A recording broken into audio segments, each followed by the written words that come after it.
नमस्कार विद्यार्थी मित्रांनो, या व्हिडिओमध्ये आपण समसंख्या आणि विषम संख्या बघणार आहोत. ठीक आहे. आता बघा, आपल्याला बघायचं आहे की समसंख्या काय असते आणि विषम संख्या काय असते. सगळ्यात महत्त्वाचं काय, तुम्ही 5वीला असाल किंवा 8वीला असाल, स्कॉलरशिपला असाल किंवा नवोदयला असाल किंवा शाळेत शिकत असाल, ठीक आहे. तुम्ही जिथं पण असाल तिथे तुम्हाला समसंख्या आणि विषम संख्या ही माहिती पाहिजे. ठीक आहे. आपण समसंख्येलाच इव्हन नंबर आणि विषम संख्येलाच ऑड नंबर असं म्हणत असतो.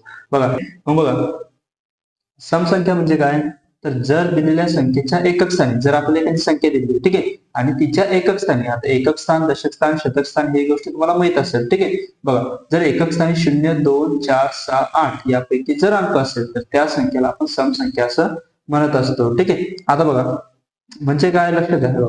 आता समजा आपण जर एखादी संख्या घेतली, ठीक आहे, 8540 ही एक संख्या घेतली. ठीक आहे. आता बघा, या संख्येच्या एकक स्थान म्हणजे काय, शेवटचा अंक हे 0. ठीक आहे. एकक स्थान काय असतं बघा, एकक स्थान शेवटचा अंक हे एकक स्थान असतं, त्यानंतर दशक स्थान असतं, त्यानंतर शतक स्थान आणि त्यानंतर काय असतं, हजार असतं. ठीक आहे. बघा, मग जर शेवटचा अंक आहे का नाही, शेवटचा अंक किती, 0. जर शेवटचा अंक यापैकी एक असेल, म्हणजे जसं की 0 असेल, 2 असेल, 4 असेल, 6 असेल, 8 असेल, यापैकी जर अंक असेल तर त्या संख्येला आपण समसंख्या म्हणजे इव्हन नंबर असं म्हणत असतो. ठीक आहे. आता याच्या उलट म्हणजे काय, ह्या संख्या जर नसेल तर ह्या संख्या जर एकच स्थानी नसेल तर त्या संख्येला आपण विषम संख्या असं म्हणत असतो.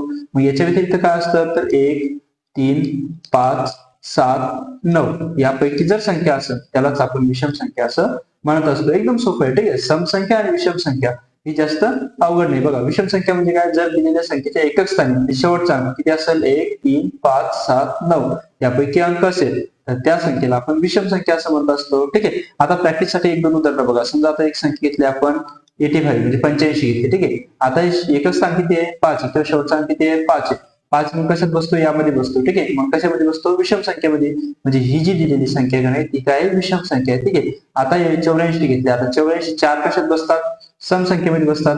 मग समसंख्येमध्ये बसतात म्हणजे काय, समसंख्या. ठीक आहे. आता बघा, समजा एक घेतली 86 घेतली, 86 घेतली. ठीक आहे.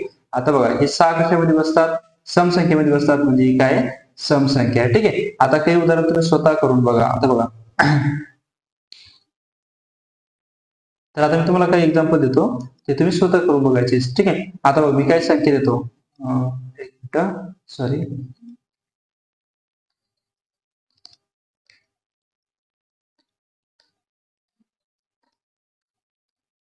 बघा, आता काही संख्या दिल्या मी, आता त्या तुम्हाला स्वतः ओळखायच्या कोणती संख्या कशामध्ये येते. ठीक आहे. आता बघा, चला, आता पहिली संख्या कशामध्ये येते बघा, शेवटचा अंक किती आहे, 7 आहे. 7 म्हणजे कशामध्ये, विषम संख्यामध्ये, म्हणजे काय, विषम संख्या म्हणजे ऑड नंबर. ठीक आहे. 9 कसे येतात, ही पण विषम संख्यामध्ये येते, म्हणजे ही पण काय, विषम संख्या म्हणजे काय, ऑड नंबर. ठीक आहे. आता शेवटचा अंक किती आहे, 8 कसे येतो, यामध्ये 0, 2, 4, 6 त्याच्यात किती आहे, 8. मग 8 कशामध्ये येतात, समसंख्येमध्ये, ही काय झाली, समसंख्या झाली. ठीक आहे. त्यानंतर हे 47. आता बघा, 47 किंवा 47 कशामध्ये, 7 कशामध्ये येतात, विषम संख्येमध्ये येतात, म्हणून ही काय झाली, विषम संख्या झाली. ठीक आहे. त्यानंतर शेवटी किती आहे, 5 कशामध्ये येतात, 65 65 कशामध्ये, सॉरी,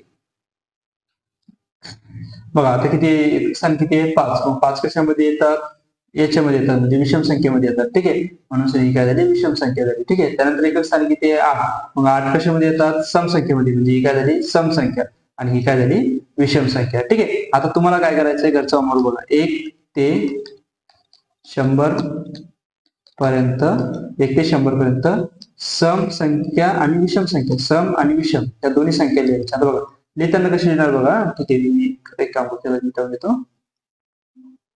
बघा, लिहिताना कसं लिहितात, इकडे सम लिहायचं, सम संख्या, इंग्लिश मध्ये तुम्ही इव्हन नंबर सुद्धा म्हणू शकता. ठीक आहे. आणि असे इंग्लिश मराठी मध्ये लिहायचं विषम संख्या. बघा, विषम संख्या, आणि काय करायचं, इथे लिहायचं ऑड नंबर्स. बघा, आता एक सम एक विषम आहे, विषम, मग ती एक कशामध्ये, विषम मध्ये. ठीक आहे. 2 सम एक विषम आहे, सम, मग 2 सम मध्ये. ठीक आहे. 3 विषम मध्ये, 4 सम मध्ये, 5 विषम मध्ये, 6 सम मध्ये. या पद्धतीने आपल्याला पूर्ण संख्या लिहून काढायची आहे. ठीक आहे. जर व्हिडिओ आवडला असेल तर चॅनलला सबस्क्राईब करायचे आहे.